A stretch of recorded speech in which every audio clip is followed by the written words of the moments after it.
سلام ليكيب، مرحبا بالجميع. جيسبر تكونوا بيان. كيما راكم تشوفوا متواجدين الان بوسط مدينه عنابه، تحديدا بمحطه القطار عنابه. بالنسبه للناس اللي راهم يشوفوا فينا ويتابعوا في قناتنا لاول مره، فضلا وليس امرا ابونيو القناه ولا ما كنتوش مشتركين، ضغطوا لنا جيم كذلك باش تحفزونا ونكملوا في هذا المحتوى.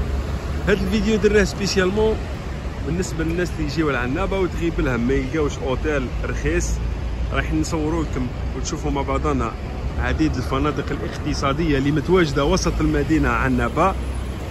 جيست سيرتو بالنسبه للناس اللي يجيو في القطار تاع الجزائر العاصمه، يجيو يفيزيتيو مدينه عنابه ولا يجيو حتى من تونس الشقيقه، باسكو كاينين بزاف توانسه اللي كانوا اتصلوا بنا سوا ديزون في الانستغرام اللي راح نخليه لكم يظهر امامكم، ولا اتصلوا بنا من خلال الرسائل ولا حتى في لي كومونتير وسقساونا قالوا لنا حنا نجيو لعنابه وتغيب لنا ما نلقاوش ديزوتيل رخاص ولا كذا وما يعرفوش البلاصه. جيست ما تنزلوا في محطه القطار كما راكم تشوفوا، هذه هي الباب تاع الخارجه، تلقاو اون فاس ليكم لاكار ماريتيم.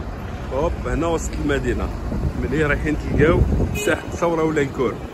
هنا كي تخرجوا ديريكتومون من البوابه هذه من هنا تروحوا عيديكم اليسرى تلقاو دي ريستورون كذا كم في وسط المدينه.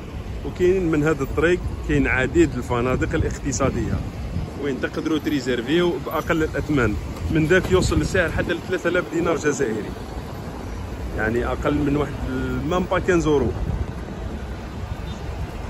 مرحبا بالناس الكل في عنابه، ونتمنى ان شاء الله هذا الفيديو ينال اعجابكم. وإلا تحبوا نديطايو لكم اكثر ونزوروا الفنادق ونشوفوا لكم الاسعار وكذا، خليوا لنا في لي كومونتير ورايحين نجاوبوكم على كل التعليقات تاعكم باذن الله. بالنسبه للناس اللي مشاو مشتركين نعاود نذكر اشتركوا في القناه وضغطوا لنا جيم خاوتي. هلاو في رواحكم، الى الملتقى في قادم فيديوهاتنا. سلام.